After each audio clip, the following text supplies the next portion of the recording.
The clatter of the taxi's wheels on the old green flagstones of the Hutong alleyway was a familiar melody, the sound of homecoming. 3 weeks in Suzhou, attending a symposium on Longjing tea culture, had been enlightening, but nothing compared to the feeling of returning to Jingyue Tang. It was more than a tea house. It was my soul, a place where every fiber of the dark, aged wood still held the gentle fragrance of Mingyue, my late wife, who had walked with me through half a lifetime of storms. Here, the pure scent of sandalwood incense, the rustic smell of Schwan paper, and the soft gurgle of water in the Zisha teapot created a world of their own, a sanctuary for the spirit against the clamor of modern Beijing. I had longed to sit at my old tea table, brew a pot of tiguanyin, and let the profound silence heal the weariness of a long journey. But as the familiar crimson-lacquered gate, guarded by 2 moss-covered stone lions, came into view at the end of the alley, a cold sense of foreboding crept into my chest. The gate was ajar, something that never happened. And from the opening, it was not the silence I yearned for that spilled out, but a chaotic, jarring cacophony of modern electronic music, the kind one would hear in the bars of Sanlitun. My heart skipped a beat. I pushed the gate open with all my strength, and in that moment, the world I had spent a lifetime building collapsed before my very eyes. The inner courtyard, with its ancient, mossy rockery where water trickled year-round, and where the 100-year-old camellia tree that Mingyue cherished most was quietly blooming, had been transformed into a chaotic film set. High-powered floodlights were aimed at the main hall, their blinding glare erasing all subtlety. A tangled web of electrical cords snaked around the priceless Nanmu pillars. The cloying scent of cheap perfume and spilled wine overwhelmed the pure fragrance of the damp earth after the morning's light rain. In the center of the courtyard stood my only son, Li Chang. He was dressed in a sleek designer suit, his hair slicked back with an excessive amount of gel. His face was aglow with a manufactured radiance as he chattered animatedly into a smartphone mounted on a tripod. Beside him stood Anna, his internet celebrity girlfriend. She was poured into a tight-fitting dress, her face a mask of heavy makeup that concealed any natural expression. She was constantly striking poses and giggling at another phone. Dozens of strangers, fashionably dressed young people, milled about in a state of disarray. They held wine glasses instead of teacups, their laughter loud and grating. And worse, they placed their expensive designer handbags on the Zeton wood tea table, an antique I had spent a decade searching for, finally acquiring it from a collector in Fujian. I stood frozen in the gateway, the small suitcase slipping from my numb fingers and landing on the stone floor without making a sound loud enough to be noticed amidst the din. It felt like a shard of ice had been driven through my heart, not a sharp, violent pain, but a creeping, numbing cold that froze every cell, every thought. Was this Jingyue Tang, or was it a nightmare from which I couldn't awaken? Li Chang finally saw me. The smile on his lips faltered for a fraction of a second, but he regained his composure almost instantly. He gestured to Anna, then strode towards me with the casual gait of a man who considers himself the master of all he surveys. "Father, you're back? Was the trip all right?" His voice held not a hint of remorse, not a trace of shame, only the self-satisfaction of one who has arranged everything and is now awaiting applause. I didn't answer. My eyes swept over the chaos behind him, settling on the main hall. The calligraphy scroll, a heart as serene as water, which I had personally written on the first anniversary of Mingyue's death, hung in its place of honor on the main wall. Now, it was half obscured by a garish pink neon backdrop with the ridiculous English words, "Anna's Tea Club, reborn, reborn." They called this desecration, this sacrilege, a rebirth. "What is this?" I managed to ask, trying to keep my voice from trembling, but the sound that came out was hoarse and foreign, as if from a stranger. Anna sauntered over, linking her arm with Li Chang's. Her smile was like a porcelain mask, perfect but lifeless. "Hello, Uncle. We're doing a live stream to promote our new project. What do you think? Energetic, trendy, isn't it? Time to breathe some new life into these old things." I ignored her, looking straight into Li Chang's eyes. His eyes, once so clear and full of admiration when he was a child, when he would sit on my lap and listen to me tell the history of each teapot, were now filled only with cold calculation and a frightening distance. "What project?" He took a deep breath, as if preparing for a well-rehearsed and important speech. "Father, it's time for Jingyue Tang to change. This place is too old, too quiet. It's dying in the past. Anna and I have decided to transform it into a high-end tea club, a fusion of tradition and modernity, a place for the wealthy youth to check in, to experience culture in their own way." "Their own way?" I repeated, the words like shards of broken glass in my throat. By turning a temple of tranquility into a noisy bar? By placing leather bags on thousand-year-old Zeiton wood? He shrugged, a single gesture that dismissed my entire life, that dismissed the legacy of our ancestors. That's business, Father. It's about keeping up with the times. You can't just hoard a museum for your own memories forever. This is an asset, and assets need to generate profit. Mother in heaven would surely be proud to see the family estate flourishing like this. He dared to mention Ming Yue. He dared to use her name to justify this blasphemy. The rage I had been suppressing began to surge, but the cold reason of a man who had spent a lifetime cultivating stillness held it in check. And then, he said the words that sealed his fate in my mind, the words that transformed my pain into an iron resolve. From now on, this place is a business. I'm the CEO. You can stay as a heritage consultant. After all, your old stories could be an interesting highlight to tell our VIP clients. He looked at me, waiting for approval, or perhaps for the feeble protest of an old man past his prime. But he saw nothing. He did not see the storm raging behind my calm facade. He did not see the image of Ming Yue dissolving in the smoke of this insult. He saw only an old man, standing silently, seemingly resigned. I smiled. A slow, empty smile that did not reach my eyes. The kind of smile people often mistake for surrender. In my mind, a blueprint began to form, not of concrete and steel, but of patience and wisdom. A game of Go where my opponent did not even know he had become a piece on the board. They would never forget this day. That was not a vow made in the heat of anger. It was the first, precise, and decisive brushstroke of a perfect masterpiece of calligraphy. I turned my back on the chaos, on my son's smug smile and his girlfriend's pitying gaze. Not another word. Any words now would be meaningless. I walked directly to the west wing, to my bedroom, the only place that seemed untouched by the hands of this rebirth. The music and laughter still beat against my back like sharp needles, but they already belonged to another world, a world to which I no longer belonged, nor wished to. I closed the heavy Nanmu wood door, and a relative silence descended, like plunging into the depths of a deep lake, the world above becoming nothing more than hazy ripples. The room was unchanged, the simple wooden bed that Mingyu and I had shared for 30 years, the writing desk where I often ground ink and practiced calligraphy, and on the opposite wall, the only portrait of Mingyue, a charcoal sketch by an old artist friend. In it, she was smiling gently, holding a small teacup, her eyes seeming to look at me, as if asking what I would do. She had spent her life with me building Jingyue Tang, not with bricks and mortar, but with love, with meticulous attention to every detail, with a profound respect for art and tranquility. Now, all of it was being trampled underfoot. I sat down on the wooden stool, my hands on my knees, my back straight. I tried to regulate my breathing. I did not feel anger in the usual sense. Anger is a wildfire. It consumes everything, including the one who starts it, leaving behind only ashes and regret. My emotion now was colder, sharper, like a block of ice meticulously carved into a blade. I had spent my life learning to control my mind through the art of tea, to find stillness in a cup, to find focus in a brushstroke. Now, that skill had become my only weapon. I did not sleep that night. After the boisterous crowd had departed, leaving behind a battlefield of cigarette butts, empty wine glasses, and the garish remnants of cheap decorations, I could hear Li Chang and Anna in the main hall. Their voices filtered through the cracks in the door. They were discussing contracts, inviting other celebrities for promotion, replacing my antique furniture with imported leather sofas. It has to be completely modernized, Chang, Anna's shrill voice declared. These antiques are only good for photos. They're not comfortable to sit on at all. Every word they spoke was another hammer blow, driving my resolve deeper. Around 2 a.m, when the entire tea house had finally sunk into absolute silence, I rose. I went to the writing desk and lit a small oil lamp instead of turning on the electric light. The warm, golden glow spread, dispelling some of the coldness that had enveloped the place. I unrolled a large sheet of Zhuan paper, the finest quality that I reserved only for my most cherished works. I did not immediately grind the ink. Instead, I took out a stick of Songyan ink, a gift from an old friend in Anhui. I carefully added drops of cold water from an earthenware kettle into the Duangxi inkstone, then began to grind the ink in the silence. The movement of my wrist was steady, slow, without a hint of haste. The faint, fragrant scent of the ink began to fill the air, the scent of concentration, of a new beginning, the scent of a plan taking shape. I did not practice calligraphy.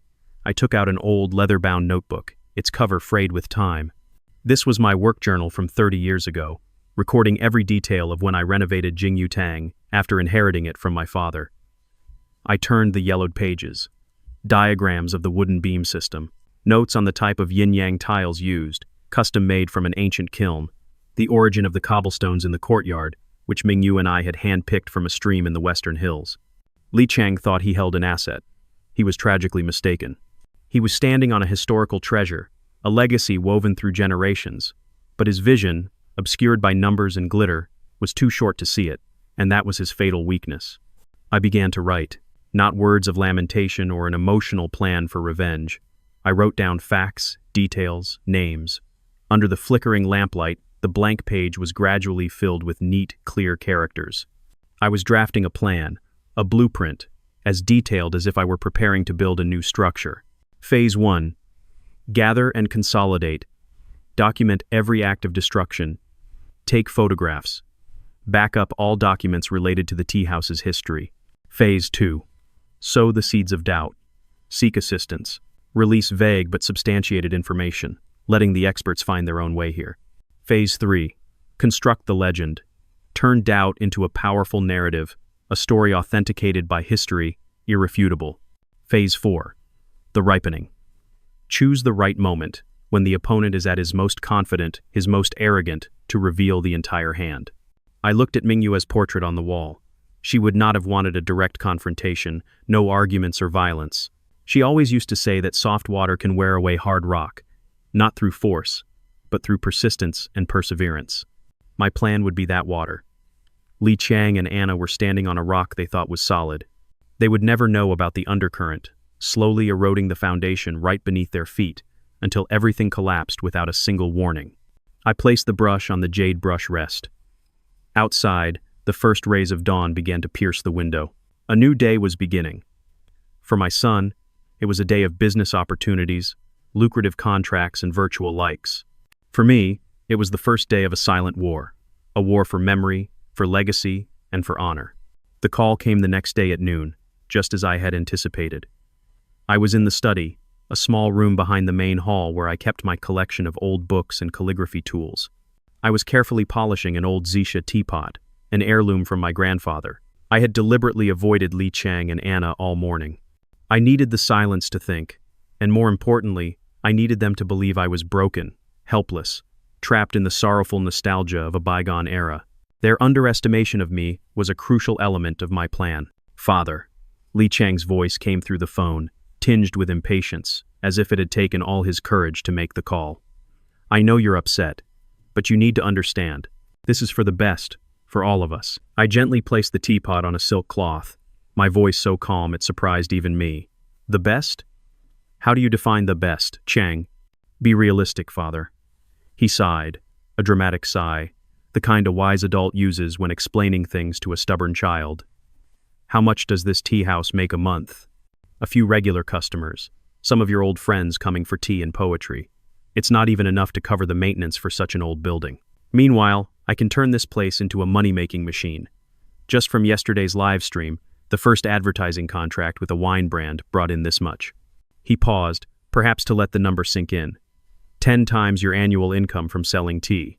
I never saw Jingyu Tang as a place to make money, I replied, my tone flat. That's precisely the problem. His voice rose, his impatience showing. You and Mother lived in a different world, an idealistic world that no longer exists. Now, value is measured by fame, by social media followers, by money. Do you know how many followers Anna has? Millions. A single post from her here, and the value of this place skyrockets. Do you understand? That's the power of a personal brand. We are sitting on a gold mine that you've been using as a flower garden. I remained silent, letting the shallowness of his words expose itself. He saw the legacy of his ancestors, his mother's love, and my life's work as nothing more than a backdrop for his girlfriend's personal brand. He was comparing Jingyu Tang to a gold mine, something to be dug up, exploited until it was exhausted, and then discarded. Anna said, he continued when I didn't respond, we can keep a small corner, a section in the main hall. Call it the Old Artisan's Heritage Corner. You can sit there, brew tea, tell old stories to the VIP guests. It will add depth to our brand. A unique fusion. A small corner. In my own home. I was to become an actor. A living decoration for their garish play. The coldness in my chest intensified, hardening like stone. "So, what do you need from me?" I asked, changing the subject, getting straight to the purpose of his call. He seemed surprised by my lack of argument, my easy acquiescence apparently outside his calculations. "Ah, it's good that you're being understanding. I need the property deeds, the ownership certificate, and all related documents. I need full legal authority to sign contracts with major partners. It's just a formality, Father. After all, I'm your only son. It will all be mine sooner or later. We're just speeding up the process." Sooner or later, he couldn't even wait. He couldn't even wait for me to close my eyes for the last time. "I need time to think," I said, my voice intentionally laced with weariness and hesitation. "Don't think for too long, Father. Time is money. The market waits for no one."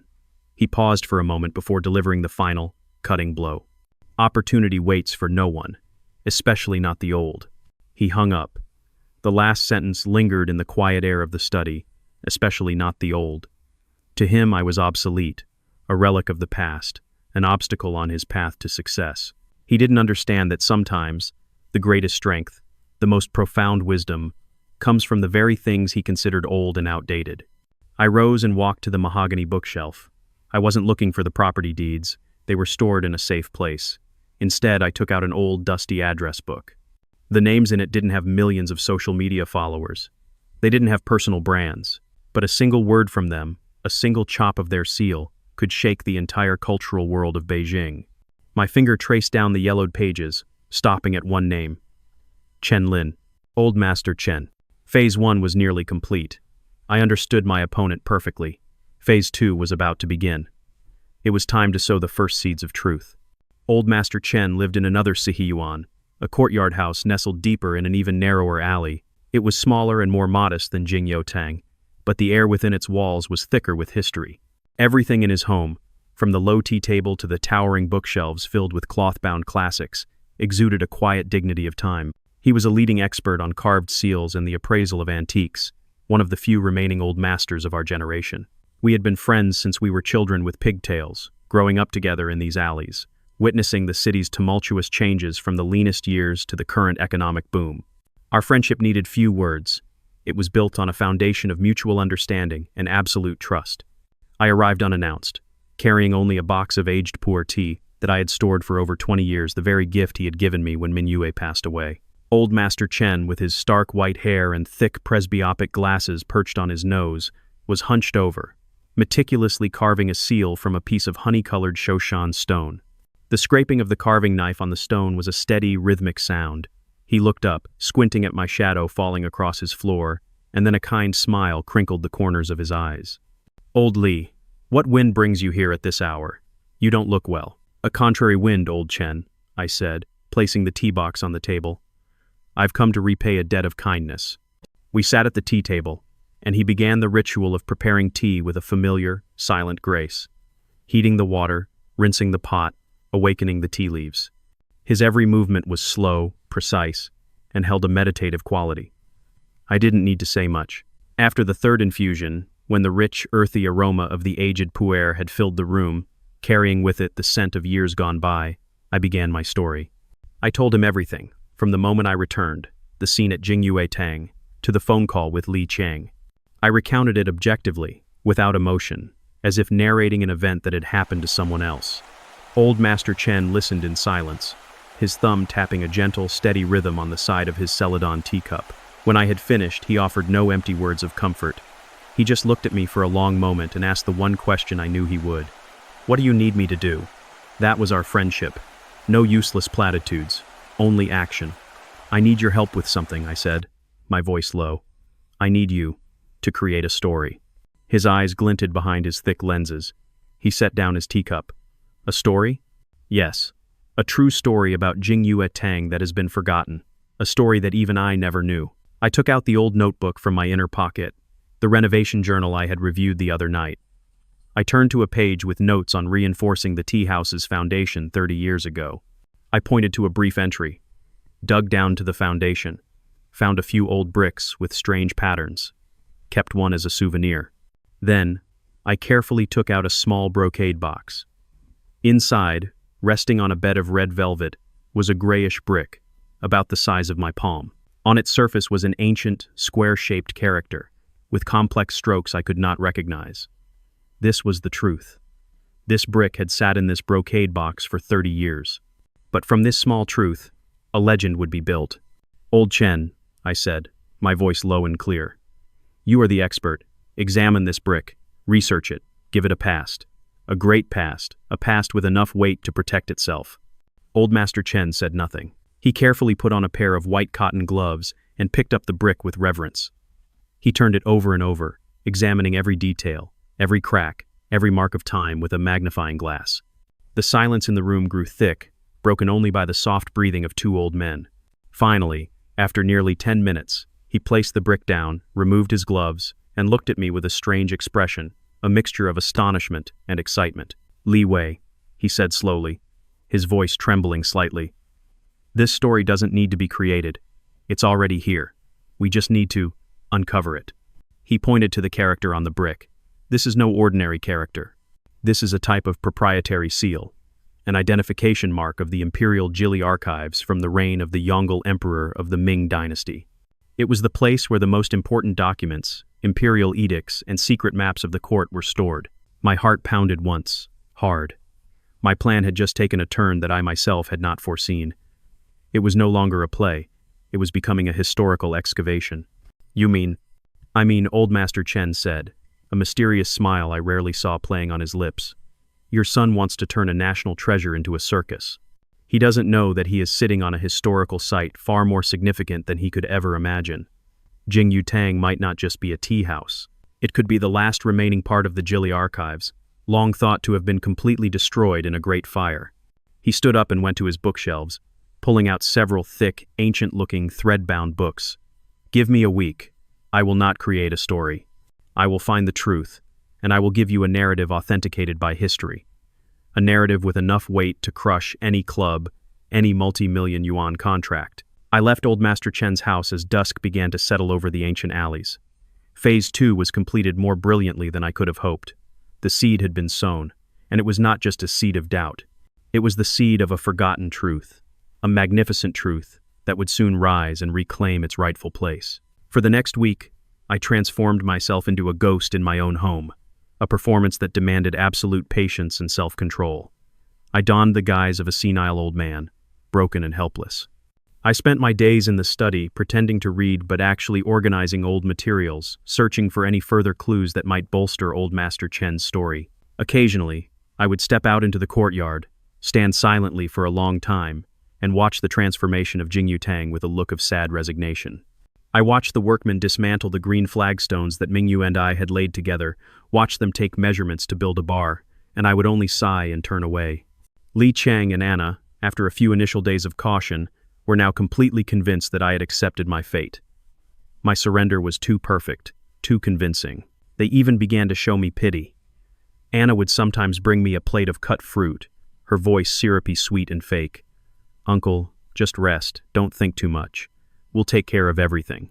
The future of Jingyu Tang will be very bright."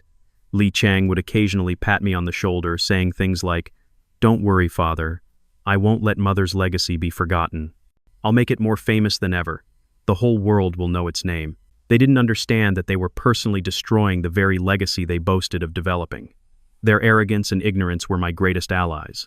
While I played my part, their commercial machine operated at full throttle. A team of famous interior designers was hired. They walked through the tea house, pointing, commenting. My precious antique rosewood furniture was tagged with "for sale" stickers. They even planned to completely demolish the mossy rockery to build an outdoor bar with LED lights. Every one of their actions, I documented carefully with a small digital camera hidden in my room. I took pictures from hidden angles, recording the rough treatment of the antiques. These photos would later serve as irrefutable evidence of their ignorance and destructive behavior. Meanwhile, in the outside world, the world of true value, my undercurrent had begun to spread. Old Master Chen, true to his word, had been working tirelessly. He organized a small private meeting, attended only by 2 venerable history professors from Peking University and a leading researcher from the Institute of Archaeology. He did not speak of my plan, nor did he mention Li Chang or Anna. He presented the brick and his hypotheses as a serious academic discovery. He showed them ancient texts that mentioned the approximate location of the Jili archives, old maps of Beijing, all of which pointed to this Hutong area. Their reaction, as Old Master Chen later told me over the phone, was one of utter astonishment and excitement.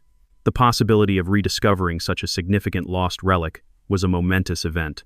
Rumors began to circulate within the small but highly influential circles of antique collectors and historians. A shocking discovery was about to be announced. A major Ming Dynasty site might have been found right in the heart of modern Beijing. Small discussions began to take place at scholars' tea parties and on specialized academic forums. The name Jingyue Tang began to be mentioned, not as a tea house about to be reborn by an internet celebrity, but as a historical mystery waiting to be solved. On the 6th day, I happened to walk past the living room and overheard Li Qiang's phone call. He was speaking to a major investor, his voice filled with excitement. "Yes, you can rest assured. Everything is settled. My father, he has completely agreed. No more problems. Next week, on Saturday evening, we will hold a contract signing ceremony and a grand launch party. It will be live-streamed on all platforms. It will be the biggest high society event of the year." The time had come. The prey was in the trap. The stage had been set, not by me, but by their own arrogance. That evening I knocked on Li Qiang's door. I handed him an old wooden box. "Qiang," I said, my voice weak and tired. "I've thought it through. You are grown, you have your own ideas. I can't stand in your way forever. In here are the title deed and all the property documents. Do what you think is right." He opened the box, his eyes lighting up at the sight of the stack of documents inside. He looked at me, a mixture of triumph and a sliver of pity in his eyes. "I knew you would understand, Father. You're the best father ever. You won't regret this." "I hope not," I said, and turned away. I had given him the bait. The fish had taken it, swallowing the hook, line, and sinker. I looked out the window, where the neon lights from the Anna's Tea Club sign cast grotesque, sickly colors on Mingyue's camellia tree. The tree stood there, silent, resilient, as if waiting for a coming storm to wash away all this filth. "Enjoy it while you can, my son. Savor your victory, because it will be your last one in this place." The grand opening of the club was set for Saturday evening, a date carefully chosen to attract maximum media attention. Jingyue Tang had never been so noisy and garish. The tranquility and elegance that Mingyu and I had spent a lifetime preserving had been crushed under the heel of ostentation. A red carpet was rolled out from the main gate to the inner courtyard. Tacky clusters of gold and silver balloons were hung everywhere, even snagging on the branches of the ancient trees. A small stage with a professional DJ setup was erected right where the rockery had been unceremoniously demolished. The smell of strong liquor, expensive perfume, and cigarette smoke mixed into a suffocating, dense atmosphere that made it hard for me to breathe. Li Qiang and Anna were the center of attention, the king and queen of this ridiculous feast. He wore a white designer suit, looking like a groom on his wedding day, walking around shaking hands and laughing with the guests. Anna was like a chameleon, changing into 3 different evening gowns throughout the night for her live stream. She chattered endlessly, introducing every corner of the new check-in spot to her millions of followers. "See everyone? This is the perfect fusion of classic and modern. We've breathed new life into a dying place. Look, even these old bricks look so vintage under our lights." As she spoke, she ground the heel of her stiletto into the very flagstones I had so painstakingly sourced. As per their arrangement, I was required to sit in the heritage corner, a small, dimly lit area near the kitchen, separated from the main space by a cheap folding screen. They placed a tea set in front of me, and Anna did not forget to point her camera at me for a few seconds, her tone like she was introducing a unique decorative item. "And this is Master Li Wei, my boyfriend's father, the soul of this place. Later he will perform the ancient art of tea-making for us." I sat there, silent, in my plain, worn, dark-colored traditional robe. I did not brew tea. I just sat, back straight, my calm eyes observing everything like a spectator at a poorly written play. I watched the slick investors talk about money and profits. I watched the other internet celebrities, carbon copies of Anna, who only knew how to take selfies and comment on each other's outfits. I watched the journalists from entertainment news sites, who were only interested in sensational stories. They were all moths, drawn to the flame of this false glamour, unaware that they were dancing on the edge of a volcano about to erupt. At exactly 8 o'clock, the most important part of the party began. The DJ music faded out, replaced by a grand, dramatic overture. Li Chang stepped onto the makeshift stage, microphone in hand. The spotlight made his white suit even more dazzling. Welcome, ladies and gentlemen, and to all our friends watching the live stream. Welcome to the grand launch of Anna's Tea Club, he announced, his voice filled with confidence and pride. Tonight, we are not just opening a new business venue. We are witnessing the rebirth of a heritage. We are writing a new chapter for Beijing's culture. Thunderous applause erupted. Anna stood beside him, her eyes glistening with pride, holding her phone up high to capture her moment of glory. Many say that tradition is fading, that the youth are turning their backs on our national culture. Li Chang continued his prepared speech. But I believe they are not turning their backs. They just need a new approach. Tradition just needs a new coat, a more fashionable and exclusive one. And tonight, we, along with our esteemed investment partners from the Yongsheng Group, will sign a 50 million yuan contract to turn this place into the premier cultural and entertainment destination in Asia. A long table draped in velvet was brought out by two staff members. The chairman of the Yongsheng Group, a portly middle-aged man, stepped onto the stage, beaming. The cameras flashed incessantly. Millions were watching online. This was the pinnacle for Li Chang and Anna. Li Chang picked up a gold-plated fountain pen, uncapped it, and prepared to sign the contract laid out on the table. It was as if he were about to sign the death warrant for the very soul of Jingyue Tang. And it was at that exact moment, amidst the expectant silence, that the crimson-lacquered gates of Jingyue Tang were once again pushed open. A small creak, but it was loud enough to cut through the tension of the entire space. But this time, it was not a lonely and helpless old man. This time, it was the arrival of history itself.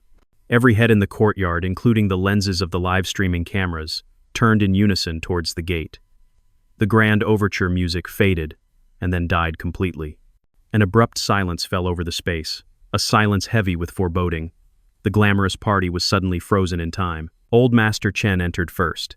He was not in his usual home attire but was dressed in a formal, dark blue Changshan, a traditional long gown, meticulously tailored. In his hand he held a walking stick made of sandalwood, its handle carved in the shape of a qilin. His presence radiated a scholarly and commanding aura that demanded respect. Following him were two white-haired professors whom I recognized as giants in the field of history from Peking University, scholars whose publications could shake the academic world. And walking last was a middle-aged man in a black Western suit, his face stern, carrying a leather briefcase. I knew him.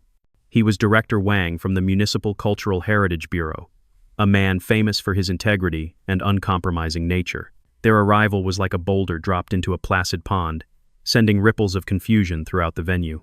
Li Chang stood frozen on the stage, the pen trembling in his hand, a drop of ink falling onto the expensive contract. Anna stopped her live stream, her smile frozen on her face as she stared in bewilderment. Old Master Chen walked directly to the foot of the stage, his sharp eyes sweeping over Li Chang, past the neon backdrop, and then settling on the crowd. His voice was not loud, but it was resonant and authoritative, cutting through the rising murmurs. Quite a lively event. But I'm afraid you have chosen the wrong place for your celebration. The chairman of the Yongsheng Group frowned, annoyed by the unexpected interruption. Who are you? Who let you in here? Director Wang stepped forward, standing beside Old Master Chen. He looked at the chairman, his voice cold and official. This is Professor Chen Lin, a senior consultant to the Cultural Heritage Bureau, and we are here today on urgent official business, authorized by higher authorities. The words official business made the atmosphere even more tense. Director Wang opened his briefcase and took out a folder with a bright red official seal. We have received authenticated evidence from independent researchers and have conducted a preliminary assessment. This place, known as Jingyue Tang, is in fact built on the foundation and remaining structure of the Imperial Jili archives from the reign of the Yongle Emperor of the Ming Dynasty, a key national historical site long thought to have been completely lost in a great fire. Nearly 400 years ago, a collective gasp swept through the crowd. The journalists, with their professional instincts, immediately turned their cameras and microphones towards the delegation. This was a much bigger story than a 50 million yuan contract. Old Master Chen continued, his voice now filled with emotion, like a guardian of history.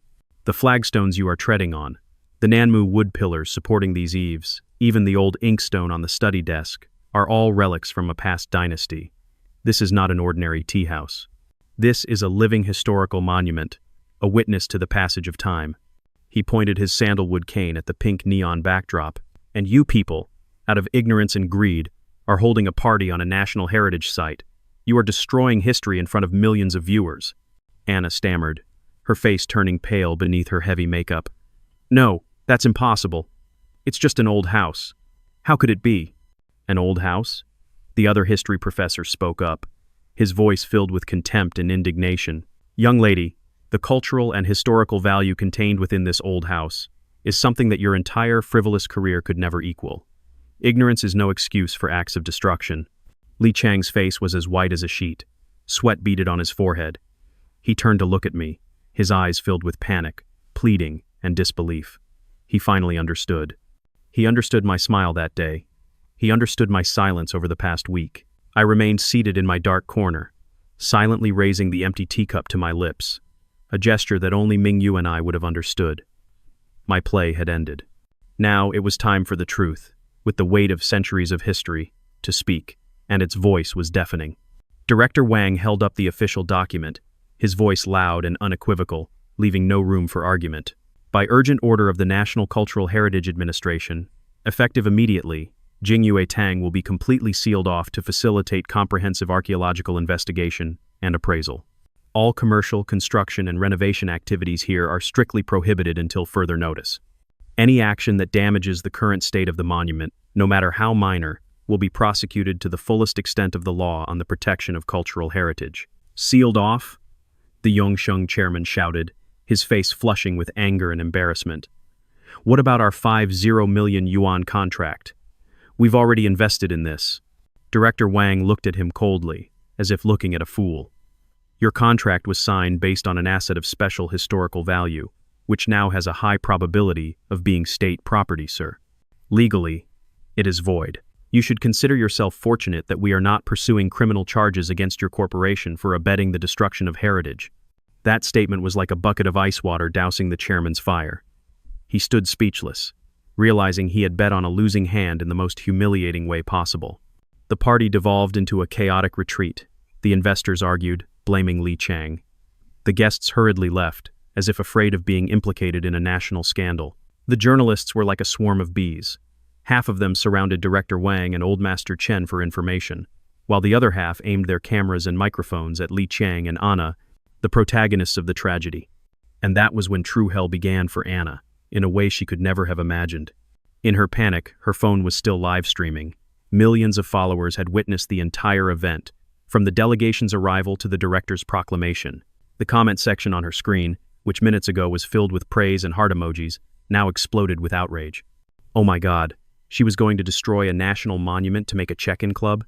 This is unforgivable ignorance, blinded by greed. Boycott Anna, demand that brands drop her. Destroying culture is a crime. The authorities need to investigate her. The hashtag number Anna Destroys Heritage became the #1 trending topic on the social media platform Weibo within minutes. Anna stared at her phone screen, her beautiful face now contorted with horror. Her follower count began to plummet at a dizzying rate, tens of thousands, then hundreds of thousands unfollowing. The cosmetic and fashion brands she represented began receiving a flood of negative comments. Minutes later, their social media teams were scrambling to delete posts featuring her. The career she had spent years building with fake images and industrial smiles was dissolving into thin air right before her eyes. She let out a piercing shriek, a scream of despair, and collapsed to the ground, her expensive designer dress now looking utterly pathetic. Li Chang stood alone in the center of the courtyard, amidst the wreckage of his grandiose dream and the relentless flashing of cameras. He didn't look at Anna, nor at the angry investors. He looked at me. His eyes no longer held arrogance or calculation, only utter bewilderment, complete collapse, and a silent, agonizing question. Why? I slowly stood up and stepped out of my heritage corner. The party lights now illuminated me, but I was no longer a dim, decorative object. I walked past Li Chang without a word, without a single glance. I went to Mingyue's camellia tree, where some balloons were still entangled. I gently untangled a golden balloon and brushed away a few glittering specks of confetti that had landed on a green leaf. Sometimes, justice does not require a sword or sharp words. Sometimes, it only requires the truth and a well-timed silence. 2 days later, Jingyue Tang had returned to its inherent tranquility, but it was a different kind of silence. It was no longer the serene, inviting quietness of a tea house, but the solemn stillness of a protected site. Yellow ceiling tape from the authorities was strung across every entrance, from the main gate to each individual room. Archaeologists in white protective gear moved about gently, using small brushes and specialized tools to work with absolute reverence. The air was filled with a sense of gravity and respect for history. At the request of Old Master Chen, and with the approval of Director Wang, I was allowed to stay on as a temporary caretaker and on-site consultant, given my intimate knowledge of the building's structure. Li Cheng came to see me on a rainy afternoon. The drizzle of Beijing made the dark yin-yang roof tiles glisten, and the air feel damp and cold. He was no longer in a suit, just a simple gray t-shirt and faded blue jeans. He looked much thinner and paler, with deep, dark circles under his eyes. The confident, arrogant demeanor of a few days ago had completely vanished, replaced by an aura of exhaustion and defeat. He stood before me in the now empty main hall, most of the furniture having been moved to facilitate the archaeological work. He stood with his head bowed, not daring to look me in the eye. Rain pattered softly on the eaves outside. "It was all arranged by you, wasn't it?" He finally spoke, his voice hoarse and weak. I was sitting at the only remaining small table, on which sat a simple tea set. I poured a cup of hot tea, the steam rising in a thin wisp, and pushed it towards him. "Sit. Drink this to warm yourself." He hesitated, then sat down, but did not touch the teacup. I looked at him, my gaze not angry nor triumphant. There was only a deep, profound sadness. I did not arrange everything, Chang. I only helped people see the truth. The truth was already there, right under your feet, in every brick, in every beam of wood. You just didn't want to see it, or you believed it was worth less than other things. He looked up, his eyes red-rimmed. "Why didn't you just tell me from the beginning? If you had told me this was a historical site, I wouldn't have done it. Why did you have to go this far? Why did you have to destroy me like this?" "Because if I had told you, you would not have believed me," I replied, my voice calm but firm. "You would have dismissed it as the words of a senile old man, clinging stubbornly to the past to stop his son from progressing. You would have hired other experts to prove me wrong. You only believe in what you can see, in glamour, in things that bring immediate profit. I had to show you, and show the world, the price of ignorance and greed. Sometimes, a lesson can only be learned when one has paid too high a price." He fell silent, his hands clenched so tightly that his knuckles turned white. "Anna has left. She's blaming everything on me. The investors are suing me, demanding compensation. I've lost everything. My reputation, my money, my friends, everything." "You lost everything the day you decided to turn your mother's memory into a commodity for sale," I said, my tone a little sterner. "Son, you always talk about value, but you don't understand what true value is. You think it lies in the numbers in a bank account, in the number of followers on social media. But true value, it lies here." I pointed to my heart. "It is heritage, memory, respect, self-respect. These are things that cannot be bought with money, and once lost, are very hard to find again." He buried his head in his hands and began to cry, not loudly, but with the quiet, choked sobs of a defeated man, of a lost child who realizes he has strayed too far. "What do I do now, Father?" I stood up and walked to the window, looking out at the white curtain of rain washing over the courtyard. "That is no longer a question I can answer for you. You are 28 years old. You chose your own path. You made your own decisions. Now, you must find your own way out. You must redefine for yourself what value truly means." I left him alone in the cold main hall with the cup of tea that had long gone cold. I had saved Jingyue Tang, saved its soul. But I knew I had lost the son I once knew, perhaps forever. And this victory, why did it taste so bitter? 1 year later, Beijing had cycled through its 4 seasons, and Jingyue Tang had undergone a profound transformation. After months of excavation and research, historians confirmed its identity as a significant part of the Imperial Jili archives. The discovery was hailed as a major event in modern Chinese archaeology. Jingyue Tang was no longer my family's private tea house. In accordance with my wishes and the state's decision, it was carefully restored and became a small museum, a branch of the National Museum of History, open to the public. The government preserved almost everything intact, from the name Jingyue Tang to Mingyue's camellia tree. They only reinforced the structure, installed preservation systems, and placed glass-encased plaques that told the story of this place through the centuries. I was no longer the owner but was appointed the honorary consultant and head of expertise for the museum. It was an unpaid but deeply honorable title. Every day, I came here, not to do business, but to share. I told tour groups and young students about the history of the site, the art of tea, the meaning behind each calligraphy scroll on the walls. I saw the image of Mingyue in their admiring and curious eyes. Her spirit, the spirit of Jingyue Tang, was no longer confined within these four walls. It was being disseminated, destined to live forever in the hearts of those who appreciate it. One late autumn afternoon, as the ginkgo leaves in the alley turned a brilliant gold, I was explaining to a group of architecture students the difference between the dugong brackets on the eaves. As I was engrossed in my explanation, I saw a familiar figure standing at a distance, mingled with the crowd of tourists. He was dressed simply, carrying an old backpack, listening quietly. It was Li Chang. He looked completely different. His skin was tanned by the sun and wind, his build more solid. He had shaved off his stylish hair, replaced by a simple buzz cut. He made no attempt to approach me or draw attention, just stood and listened like an ordinary visitor. The arrogance and ambition in his eyes were gone. In their place was a quiet gravity, a deep sadness, but not a self-pitying one, and perhaps a sliver of understanding that he never had before. When the tour ended and people began to disperse, he remained. He waited until only the two of us were left in the quiet courtyard. He slowly walked over and placed a small, simple wooden box on the stone table. "I'm leaving soon," he said, his voice low and a little hesitant. "I've sold my remaining shares in my old company, paid off all the debts to the investors. I'm going to the mountains in Yunnan to learn how to grow and process tea from the ethnic minority people there. To start over, from the roots." I remained silent, just looking at him. He opened the box. Inside there was nothing of value, just a small seal, clumsily carved from a piece of ordinary wood, not precious stone. On its face were two Chinese characters, Hui Gai, repentance and reform. "This, I carved it myself. For you," he said, his voice faltering. "It's worthless. It's just that, maybe one day, when I truly understand the value of a cup of tea, I will be worthy to come back and drink a cup brewed by you." He bowed to me, a deep, formal bow, one he hadn't performed since he was a child. Then he turned and walked away, without another word of farewell. I watched his retreating back until it disappeared beyond the crimson-lacquered gate. I didn't call him back. I didn't make any promises. Some paths must be walked alone. Some lessons must be learned in solitude. Forgiveness is not a gift that can be easily given. It is something that must be earned through genuine change. I picked up the seal. The carving was naive, rough, but I could feel the effort and sincerity within it. I looked around the museum that was once my home. I had given away a house to preserve a heritage. I had temporarily lost a son to give him a chance to find himself. I did not know what the future held.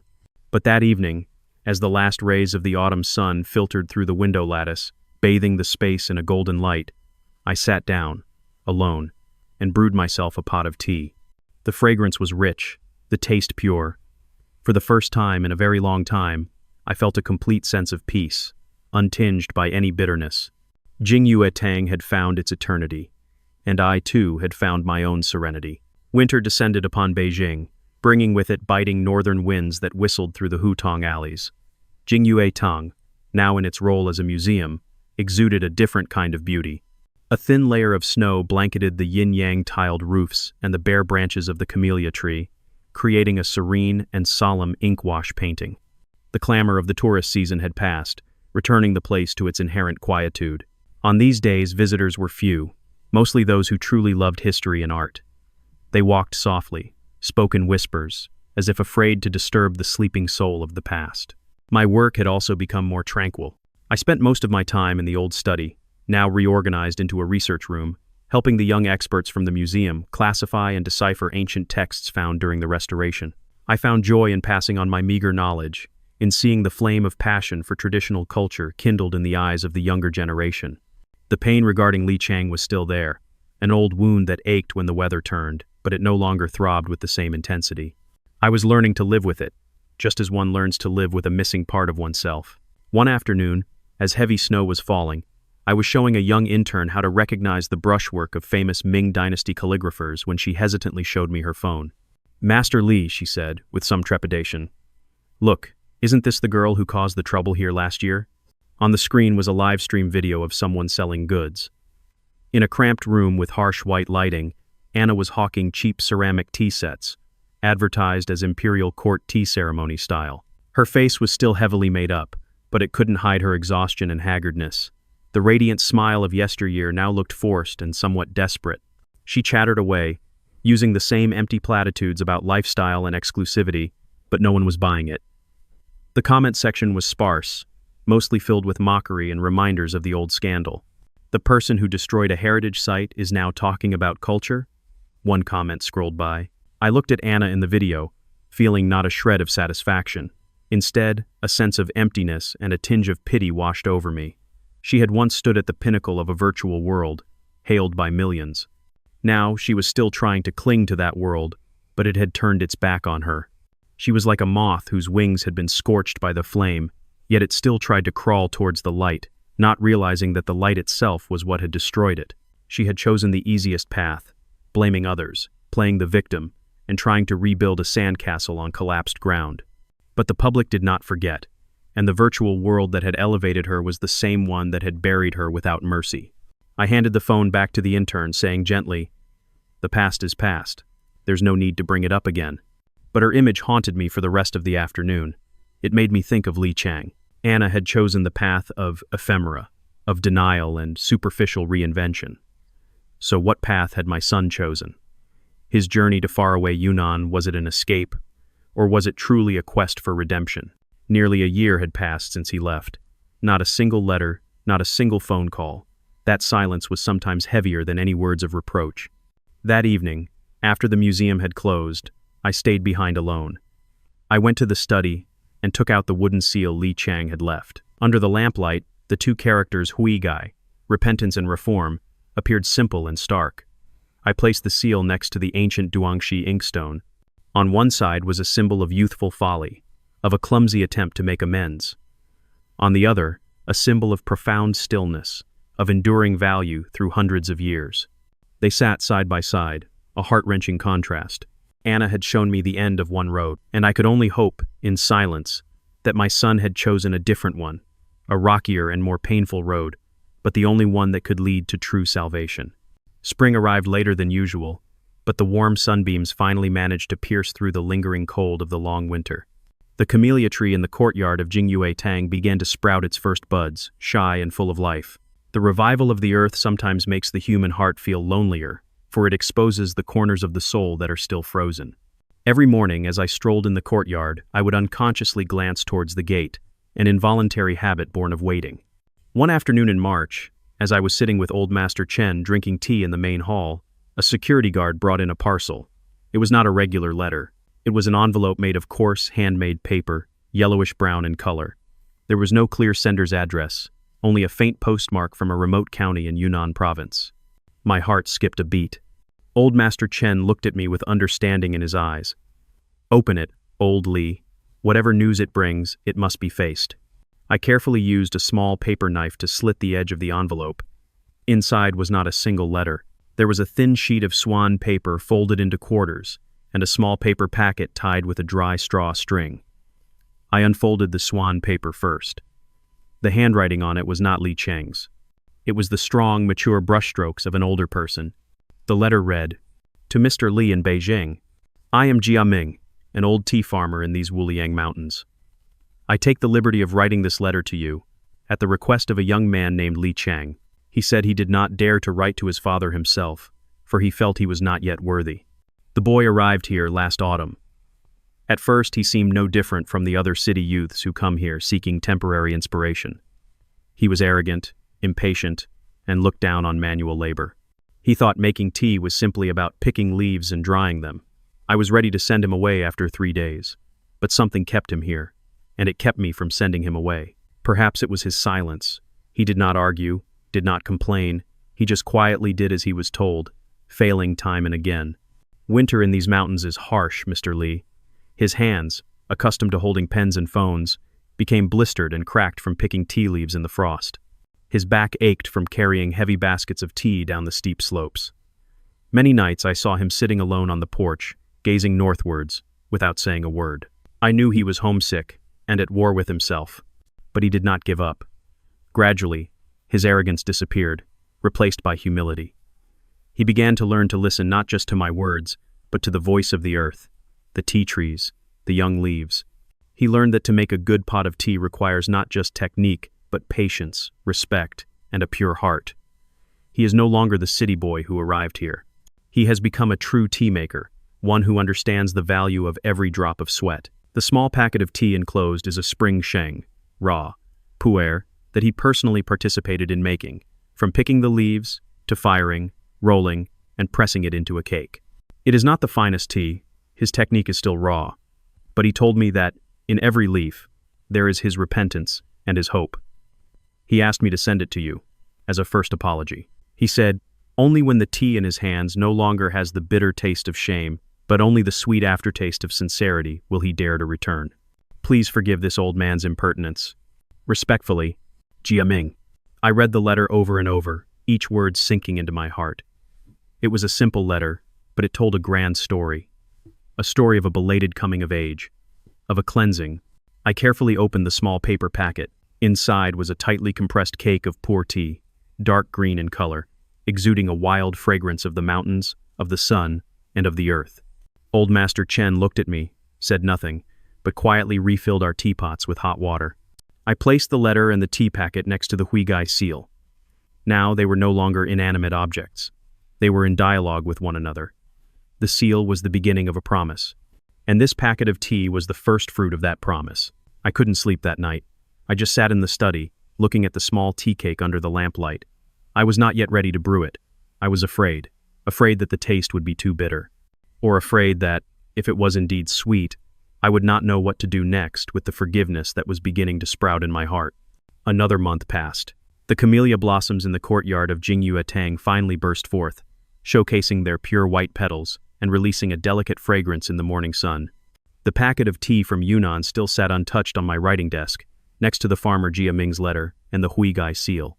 Every day, I looked at them, as if gazing at a difficult Go problem for which I had yet to find a solution. The game I had orchestrated a year ago, I had won absolutely. But the game of father and son, it seemed, had only just begun. Life at the museum continued its steady rhythm. The fame of Jingyu Tang spread far and wide. International delegations came to visit, and many researchers applied for internships. I had become a living symbol of heritage preservation, respected by all. But deep within me, there was an empty space. The respect of strangers could not fill the void left by a son. Then one day, while explaining the concept of huigan, the returning sweetness, of tea to a group of visitors, I had an epiphany. I spoke of the sweet aftertaste that lingers in the throat after the initial bitterness and astringency have passed. That, I explained, is the essence of a fine tea.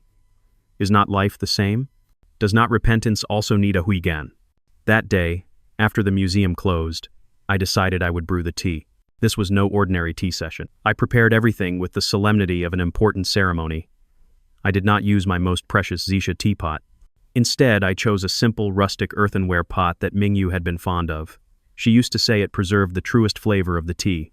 I used pure spring water that was delivered to me weekly from the mountains. For the fire, I didn't use an electric stove, but a small charcoal brazier, letting the flames burn low and steady. I carefully used a small bamboo pick to break off a piece of tea from the poor cake. The dry leaves looked coarse, not as glossy as premium teas, but they held a fierce vitality. I placed the tea in the pot and rinsed it once with hot water to awaken the sleeping leaves. Immediately, a powerful aroma filled the room. It was not the delicate fragrance of elaborately processed teas. It was the scent of the wilderness, of damp earth, of sunshine and wind, and faintly, somewhere within it, the smell of sweat. I poured the first infusion into the fairness pitcher, and from there, divided it evenly into 2 small cups, one for me, and one I placed on the opposite side of the table, where Mingyue used to sit. I lifted my cup, brought it close to my nose to inhale the full aroma, and then took a small sip. The first taste to hit my tongue was a distinct bitterness and astringency, the raw taste of young tea leaves not yet perfectly processed, the bitterness of a clumsy beginning. I closed my eyes, letting that bitterness spread. But then, as I swallowed, something miraculous happened. The bitterness and astringency did not linger. Instead, a clean, gentle sweetness began to emerge from the sides of my tongue, slowly spreading down my throat. It was a deep, enduring sweetness. Huigan, the returning sweetness. That was it. In that moment, it was as if I had tasted my son's entire story over the past year. The bitterness was the months of hard labor, the self-torment, the shame. And this sweetness was the fruit of his perseverance, the change from deep within. I finally understood the meaning of the two characters on the seal. Hui, repentance, was the initial bitterness, and Guy, reform, was the sweetness that followed. Without the bitterness, the sweetness would be meaningless. I drank the tea and poured another infusion. This time, the bitterness was much milder, and the sweetness came faster, more pronounced. I sat there, alone, in the silence of Jingyue Tang, until the sun had completely set. I no longer felt tormented or hesitant. Forgiveness is not a decision, it's a process. And this cup of tea had helped me complete that process. I picked up the smartphone I rarely used. I found the name Li Qiang in my contacts, a name I had never deleted. I did not call. A call right now would perhaps be too much. Instead, I slowly typed a short text message. The tea tastes of sunshine. Come home when the rainy season up there is over. I pressed send and then put the phone down on the table. I did not wait for a reply.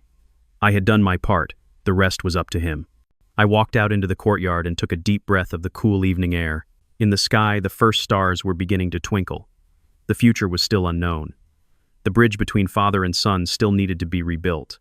But tonight, I knew that the first stones had been laid. And they were laid on a foundation of understanding, which had begun with a cup of tea that tasted of both bitterness and sweetness.